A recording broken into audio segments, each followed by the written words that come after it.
خدا رو شکر هوام خیلی خوب بود. اگه الان یه لیوان چای داغ برام درست کنی خیلی بهم میچسبه. بدو. چطور میخواد درست کنه؟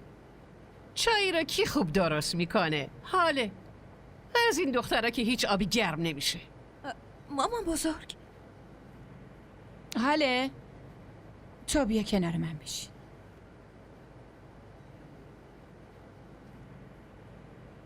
اگه یه حیوانم خوابیده باشه آدم آروم میره و سر و صدا نمیکنه، اما تو به خاطر یه چای بچه‌مو از خواب بیدار میکنی.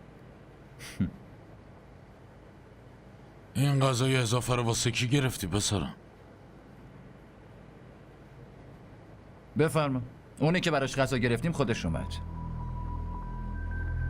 حالا اگه عروس دم وقتمون نمیتونه بیرون غذا بخوره، پس تو خونه که میتونه غذا بخوره.